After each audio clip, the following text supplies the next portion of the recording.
Bonjour, je suis Stéphane Mandard, je suis journaliste au Monde et je vais vous expliquer comment en France, en 2020, on continue à produire des pesticides ultra dangereux, interdits en Europe, pour les écouler dans les pays du tiers-monde.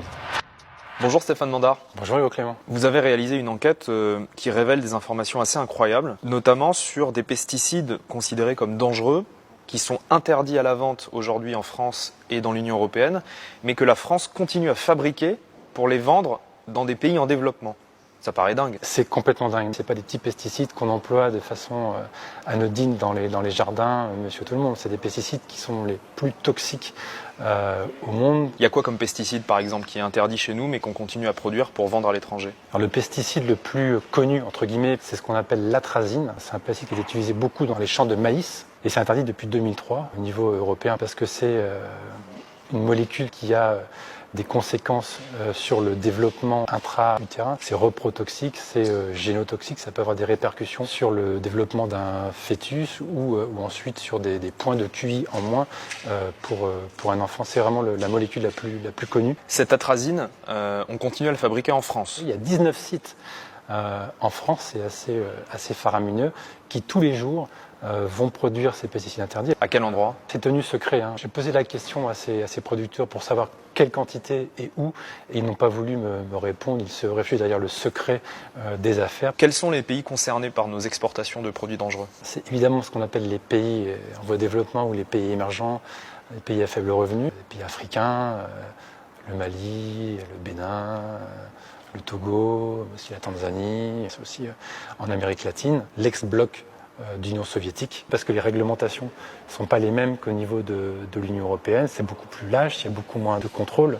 Et les personnes qui utilisent ces produits, bien souvent, n'ont pas les protections adaptées, voire n'ont pas de protection du tout. Donc c'est vraiment exposé massivement à ce danger, avec des cas de mortalité directe. Donc c'est très très dangereux pour les populations qui les utilisent. Et parmi ces populations qui les utilisent, les travailleurs, on trouve des hommes, des femmes et aussi beaucoup d'enfants. Vous avez interrogé les fabricants de pesticides pour leur demander quand même comment ça se fait que vous continuez à produire des pesticides qu'on sait dangereux, qu'on a interdits, et à les vendre dans des pays pauvres. Il n'y a pas un problème de morale, ça leur pose aucun souci? Eux ne réfléchissent pas en termes de morale, ils réfléchissent en termes de business. La seule valeur qui est mise en avant par les fabricants, c'est la liberté d'entreprendre.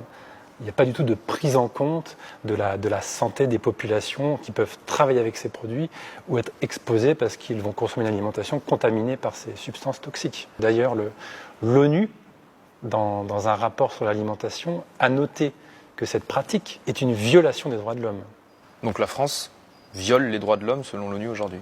La France participe à la violation des droits de l'homme, c'est l'ONU qui le dit. Sous la pression de plusieurs associations, les députés français ont voté une loi qui interdit la production de ces pesticides dangereux à partir de 2022 en France.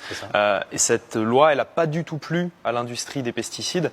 Ils ont fait tout ce qu'ils pouvaient pour convaincre les autorités, convaincre le gouvernement de faire marche arrière. Tout à fait. Dès que cette loi a été promulguée, même avant, puisqu'ils étaient au courant que cette loi était en discussion, il y a eu un lobbying intense, acharné jusqu'au plus haut sommet de l'État, avec des échanges de courriers qui ont été envoyés à Emmanuel Macron, qui ont été envoyés au Premier ministre Édouard Philippe, qui ont été envoyés au ministre de l'Économie, au ministre de l'Agriculture évidemment. Vous vous êtes procuré un courrier signé du lobby des pesticides qui écrit au Premier ministre et qui dit, je cite, « L'impact économique et social en France de cette mesure, donc l'interdiction de produire des pesticides dangereux en France, sera extrêmement important, avec plus de 2700 emplois directement concernés sur nos 19 sites de production répartis sur l'ensemble du territoire. » C'est du chantage à l'emploi, en fait, que fait le lobby des pesticides au gouvernement. On peut dire ça comme ça, effectivement. À chaque fois, l'argument qui était mis en avant, c'était le chiffon rouge de l'emploi. Vous avez aussi récupéré ce courrier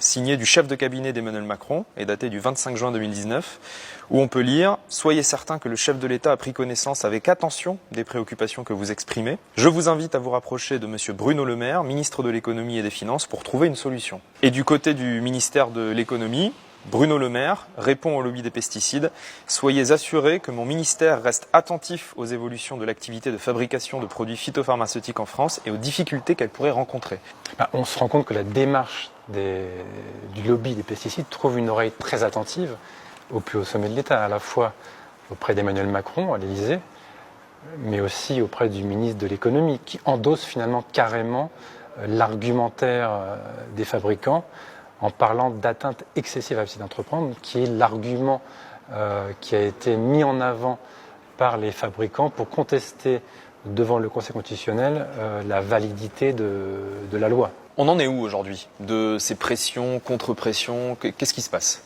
Le Conseil constitutionnel, les sages, se sont réunis mi-février. Ils ont conclu que pour protéger l'environnement ou la santé humaine, on pouvait tolérer certaines atteintes à la sacro-sainte liberté d'entreprendre mise en avant par les lobbies. Et donc aujourd'hui, on est dans la situation où c'est toujours prévu pour 2022, l'interdiction. Aujourd'hui, ils peuvent continuer à produire ces pesticides jusqu'en 2022. Et en 2022, normalement, ils ne pourront plus le faire. Ça devrait être interdit.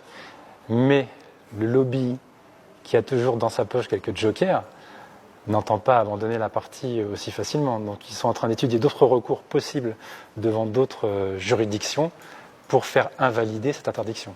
Le lobby des pesticides a perdu une manche, mais ils n'ont pas dit leur dernier mot. Le feuilleton n'est pas encore terminé. Je pense qu'on va pouvoir se revoir dans les prochains mois pour écrire la suite de ce bras de fer.